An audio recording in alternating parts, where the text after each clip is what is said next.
Episode 9 is said to have many different twists and turns, as well as surprises in this movie by writer and director J.J. Abrams and Chris Terrio. This is Mike Zero. If you guys are new to the channel, do make sure to subscribe to see future Star Wars content. Now, when we look at the Star Wars sequel trilogy, we do know that there's a lot of mystery behind it, especially with the character of Rey and Rey's parents and exactly where they originated from. Now, we do know that J.J. Abrams is going to be answering a lot of the burning questions from The Force Awakens in Star Wars Episode 9 in order to really bring things full circle and really make things feel interconnected within the sequel trilogy itself. Now, these past couple of weeks or so, we've been learning a whole lot more about this film when it comes to some of the set leaks, the set designs, the concept art and storyboard descriptions, etc. One of which has all to do with Rey and Rey's mother in Episode 9. Specifically, a description of a younger version of Rey inside of a tent on a desert world, where it said that a woman in a white dress is sitting across her. It said that the woman has a deep resemblance to Rey, with the same hairstyle, and is said to be Rey's mother. It's described that Rey's mother is reading from a book to Rey about the legends of Luke Skywalker, the Jedi Purge, and other legends after Order 66. It said that much of Rey's knowledge of the Jedi originated from her mother and her father, who are part of the Church of the Force. The next goes over Rey's mother even going over other legends of Darth Vader and the dark side of the Force, hence making us realize exactly why we know that Rey knows about Darth Vader in, of course, Episode 7, The Force Awakens. Now, it's said that the members of the Church of the Force drawed sketches of the legends in the book of the Church of the Force. Lastly, Rey's mother hands her a coin of some kind with the symbol of the rebellion on it. It's said that it was retrieved after the Battle of Jakku.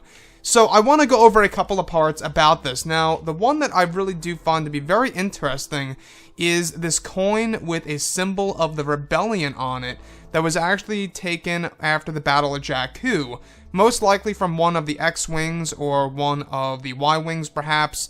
Maybe it's some kind of, medallion or some sort. We're not quite sure exactly what this is. It could be a rank to one of the soldiers within the rebellion for all we know. But we do know that Rey actually owns a lot of remnants to the rebellion and, of course, the Empire within her AT-AT home on Jakku. Now, there's a lot of signs and or indicators that we are going back to Jakku in Episode 9. We do know that they shot over in Wadi Rum, specifically over in Jordan. The original location that was supposed to be shot for Jakku in Episode 7 was actually used now in Episode 9. So with that being said, this whole entire flashback scene between both Rey and Rey's mother, by the way, is very intriguing for sure, because we do know now that she is indeed part of the Church of the Force, and that a lot of Rey's knowledge about Luke Skywalker, the Jedi Purge, Darth Vader, and even the dark side of the Force all came from her parents. However, what's really intriguing to me is that within the book of the Church of the Force provided by Rey's mother lies a lot of sketches by the members of the Church of the Force of course, the legends of Luke Skywalker, Darth Vader, and the wars during Emperor Palpatine's rule of the galaxy.